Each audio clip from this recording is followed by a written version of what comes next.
ചെടികളും പൂക്കളും ഇഷ്ടമുള്ള എൻ്റെ എല്ലാ പ്രിയ കൂട്ടുകാർക്കും മൈ പോസിറ്റീവ് വൈബ് യൂട്യൂബ് ചാനലിൻ്റെ പുതിയൊരു വീഡിയോയിലേക്ക് സ്വാഗതം. അപ്പോൾ ഇന്നൊരു റിക്വസ്റ്റഡ് വീഡിയോ ആണ്. പല ആളുകളും എൻ്റെ അടുത്ത് ചോദിച്ചിട്ടുണ്ട് പെറ്റൂണിയയുടെ സീഡുകൾ എങ്ങനെയാണ് നടുന്നതെന്ന്. പല വീഡിയോയും ഞാനത് ചെയ്തിട്ടുണ്ട്. പക്ഷേ ഇന്ന് ഞാൻ പെറ്റൂണിയയുടെ സീഡ് അടുത്ത ബാച്ച് പാകുവാണ്.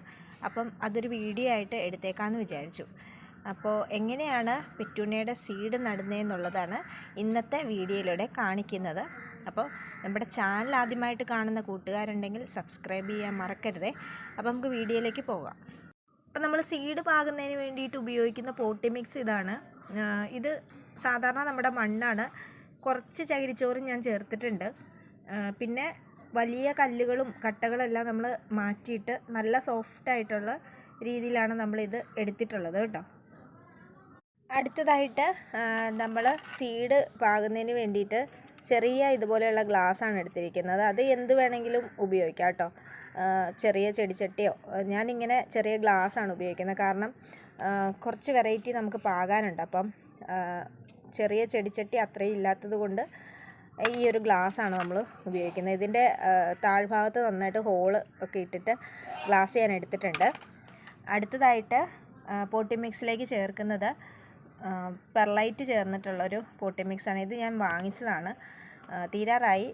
ഇത് വാങ്ങിച്ച് ഇടയ്ക്ക് വെച്ചിട്ടുണ്ടായിരുന്നു. ഞങ്ങൾ സീഡ് നമുക്ക് പോട്ടി മിക്സ് റെഡിയാക്കാൻ പറ്റാത്ത സമയത്ത് ഈ ഒരു പോട്ടി മിക്സ് മാത്രമായിട്ട് ഞാൻ സീഡ് പാകിയിട്ടുണ്ട് കേട്ടോ. അപ്പം ഇന്ന് ഞാൻ ഈ പോട്ടി മിക്സിൽ ഇതും കൂടെ ആഡ് ചെയ്യുന്നുണ്ട്. അപ്പോൾ ഇത് നമുക്കുള്ളത് കൊണ്ടാണ്, പെർലൈറ്റ് ഉള്ളത് കൊണ്ട് അധികം വെള്ളം അങ്ങനെ തങ്ങി നിൽക്കത്തില്ല. അപ്പോൾ അതുകൊണ്ട് ഞാൻ ഇതും കൂടെ ചേർക്കാമെന്ന് വിചാരിച്ചു. ഇത് ഓപ്ഷനിലാണ്, ഉണ്ടെങ്കിൽ മാത്രം ചേർത്താൽ മതി.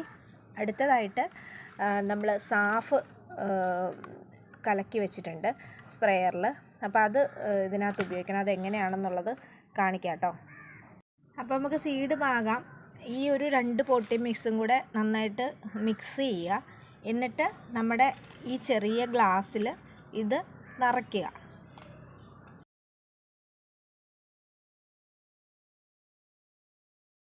പോട്ടി മിക്സ് നമ്മൾ ഗ്ലാസ്സിൽ ഒരു 1/4 ഭാഗത്തോളം നിറച്ചിട്ടുണ്ട്.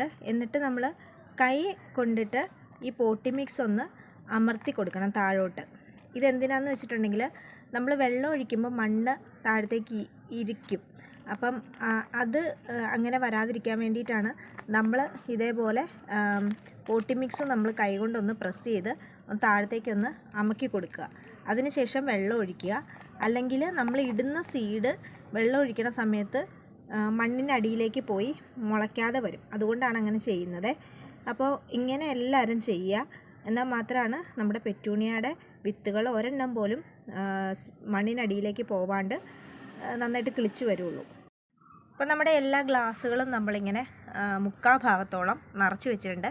1/4 ഭാഗം നമ്മൾ വിട്ടിട്ടുണ്ട്. കാരണം മുളച്ച് വരുമ്പോഴത്തേക്കും അത് ചെടി മറിഞ്ഞു പോകാതിരിക്കാനൊക്കെ ആയിട്ടാണ് നമ്മൾ ഒരു 1/4 ഭാഗം വിട്ടിട്ട് പൊട്ടി മിക്സ് നിറച്ചേക്കുന്നത് കേട്ടോ. അപ്പോൾ ഇങ്ങനെ വേണം നമ്മൾ പെറ്റൂണിയയുടെ വിത്തുകൾ നടുമ്പോൾ പൊട്ടി മിക്സ് നിറയ്ക്കാൻ. നമുക്ക് നിറച്ച് വെച്ചിരിക്കുന്ന പൊട്ടി മിക്സിലേക്ക് നമുക്ക് വെള്ളം ഒന്ന് ഒഴിച്ച് മണ്ണൊന്ന് സെറ്റ് ചെയ്യാം.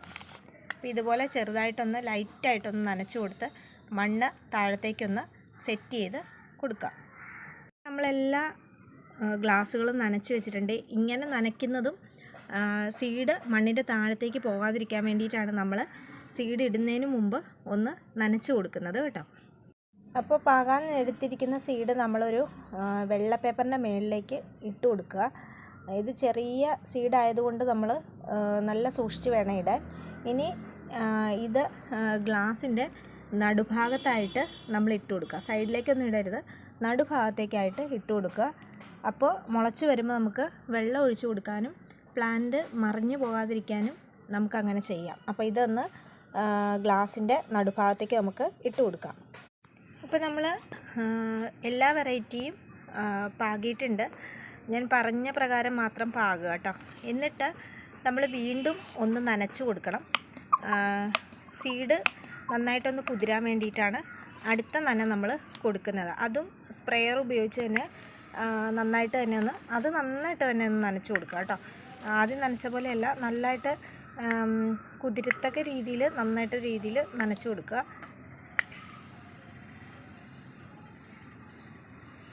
അപ്പം എല്ലായിടവും നനയത്തക്ക രീതിയിൽ നമ്മൾ നനച്ച് കൊടുക്കുക. ഇനി നമ്മൾ നനയ്ക്കുമ്പോൾ സൂക്ഷിച്ച് നനയ്ക്കുക.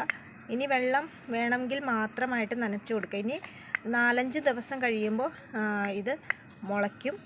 പെറ്റൂണിയയുടെ നല്ല വിത്തുകളൊക്കെ ആണെങ്കിൽ 4 ദിവസം കൊണ്ട് തന്നെ മുളയ്ക്കും. പിന്നെ ഒരുപാട് ഇങ്ങനെ റെയർ വെറൈറ്റീസൊക്കെ ആണെങ്കിൽ ഒരു 5-6 ദിവസമൊക്കെ എടുക്കും. അപ്പം ഇതിൻ്റെ അപ്ഡേഷനും കാര്യങ്ങളൊക്കെ കാണിക്കാം. ഇനി ഇത് നമ്മൾ ഒരു പ്ലാസ്റ്റിക് ഷീറ്റോ എന്തെങ്കിലും ഉപയോഗിച്ചിട്ട്, ഒന്നില്ലെങ്കിൽ ഓരോ ഗ്ലാസ്സസ് ആയിട്ട് നമുക്ക് മൂടാം. അല്ലാന്നുണ്ടെങ്കിൽ ഇത് ഞാനിപ്പോൾ ഒരു ചെറിയൊരു പാത്രത്തിൻ്റെ ഉള്ളിലാണ് എല്ലാം ഇറക്കി വെച്ചിരിക്കുന്നത്. അപ്പോൾ അതുകൊണ്ട് ഈ പാത്രം നല്ല രീതിയിലൊന്ന് മൂടത്തക്ക വിധം എന്തെങ്കിലും ഒരു ഇത് വെച്ചിട്ട് ഇങ്ങനെ കവർ ചെയ്ത് ടൈറ്റായിട്ട് നമ്മൾ ഒരുപാട് സൺലൈറ്റ് അല്ല എങ്കിൽ മിതമായിട്ടുള്ള സൺലൈറ്റ് അടിക്കുന്ന സ്ഥലത്ത് നമുക്കൊന്ന് ഹാങ് ചെയ്ത് വെക്കാം. ഹാങ് ചെയ്തിടുന്ന എന്തിനാണെന്ന് വെച്ചിട്ടുണ്ടെങ്കിൽ ഉറുമ്പുകൾ വന്നിട്ട് ഇത് ചില സ്ഥലങ്ങളിൽ വെക്കുമ്പോൾ ഉറുമ്പിൻ്റെ ശല്യം ഉണ്ടെങ്കിൽ അത് വിത്തുകൾ എടുത്തിട്ട് പോകും. അപ്പോൾ അങ്ങനെ വരാതിരിക്കാൻ വേണ്ടിയിട്ട് നമ്മൾ എവിടെയെങ്കിലും സുരക്ഷിതമായിട്ട് ഹാങ് ചെയ്ത് ഇടുക.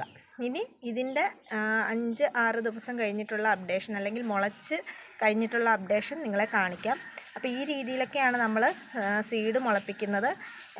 ഞാൻ ഈ പറഞ്ഞ കാര്യങ്ങളൊക്കെ ഒന്ന് ഫോളോ ചെയ്ത് നിങ്ങളും പെറ്റൂണിയയുടെ സീഡുകളൊന്ന് മുളപ്പിച്ച് നോക്കൂ കേട്ടോ. അപ്പോൾ ഞാനൊരു ഹാങ്ങിങ് റോപ്പിൽ ഇതുപോലെ ഹാങ് ചെയ്തിട്ടിട്ടുണ്ട്. ഇനി ഇത് നാളെ നനയ്ക്കണം എന്നില്ല. മറ്റന്നാൾ നമുക്ക് ഇതിൻ്റെ ഈ മൂടി മാറ്റിയിട്ട് നമുക്കൊന്ന് നനച്ച് കൊടുക്കാം. എപ്പോഴും ഇതിനകത്ത് ഒരു ഈർപ്പം തങ്ങി നിൽക്കുന്ന രീതിയിൽ വേണം ചെയ്യാൻ. കാരണം സീഡുകൾ മുളയ്ക്കണമെങ്കിൽ എപ്പോഴും ഒരു ഹ്യൂമിഡിറ്റി ആവശ്യമാണ്. അപ്പോൾ അതുകൊണ്ട് ആണ് നമ്മളിങ്ങനെ കവർ ചെയ്ത് കൊടുക്കുന്നത്. അപ്പോൾ പെട്ടെന്ന് തന്നെ സീഡുകൾ മുളച്ച് പൊന്തി വരും കേട്ടോ. ഇനി ഈ സീഡ് മുളച്ചതിന് ശേഷമുള്ള വിശേഷങ്ങളും എന്തൊക്കെയാണ് പിന്നെ ചെയ്യേണ്ടതെന്നുള്ളതൊക്കെ അടുത്തൊരു വീഡിയോയിൽ കാണിക്കാം. അപ്പോൾ ഇന്നത്തേക്ക് ഇത്രയേ ഉള്ളൂ. അടുത്ത ദിവസം നല്ല വീഡിയോ ആയിട്ട് വരുന്നത് വരെ ബായ്.